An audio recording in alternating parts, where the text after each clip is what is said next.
micotoxinas son metabolitos secundarios producidos por hongos. ¿Qué significa que son metabolitos secundarios? Son sustancias que generan los hongos cuando se encuentran en una situación de estrés. Por ejemplo, si no tienen la temperatura, las condiciones de humedad óptimas para sus desarrollos, los hongos, para sobrevivir, generan estos metabolitos secundarios. No todos los hongos producen micotoxinas, y no todos los hongos que producen micotoxinas las van a producir.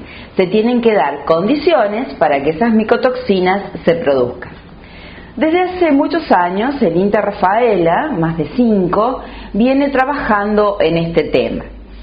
Los primeros avances que hicimos en este tema fue en la parte de forrajes conservados, sobre todo en ensilajes.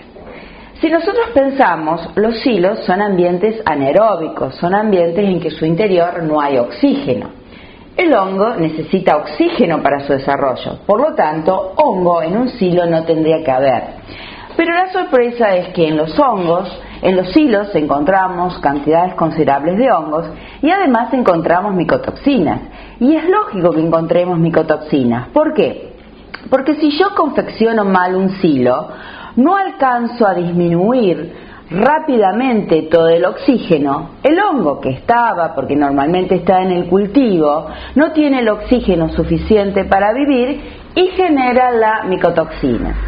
Entonces, todo esto nos hace pensar que tenemos que agudizar lo que es buenas prácticas de manufactura.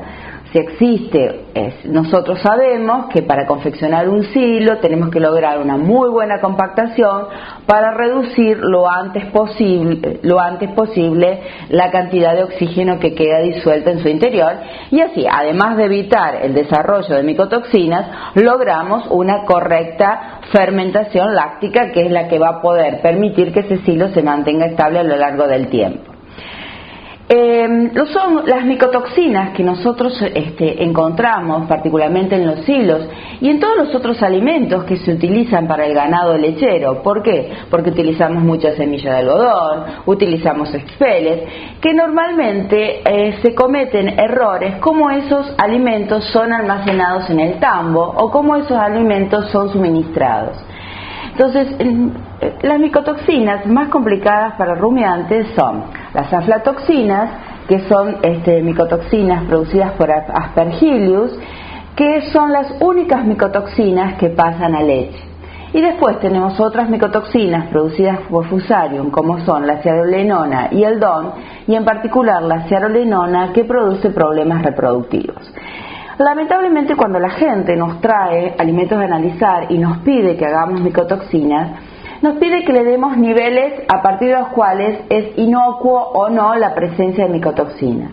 En realidad existen los niveles de micotoxinas que tiene que tener la dieta en particular, pero lo que es muy difícil porque el efecto de las micotoxinas es acumulativo, es decir, se van acumulando en el tiempo. Entonces es muy difícil decir, bueno, este alimento es riesgoso o no. Hay valores que son riesgosos y que podemos decir, bueno, por favor, traten de diluir la contaminación utilizando con un alimento que no está contaminado o utilicen algún secuestrante. Creo que los comentarios de Mónica Gayiotti fueron muy claros. En el tema de la aflatoxina muchas veces tratamos de solucionar los problemas utilizando secuestrantes, discutiendo cuál es el mejor secuestrante o qué alternativa podemos usar para solucionar un problema. Lo correcto a nivel de campo es manejar las prácticas de confección, enrollo, en silo y sobre todo cuando compramos alimentos ser muy prudentes en la calidad y en el origen de ese alimento como para evitar o al menos como para tener una dieta lo más bajo posible en micotoxina y no estar buscando soluciones externas que generalmente son costosas y no nos van a solucionar el problema de fondo en la alimentación de nuestro rodeo.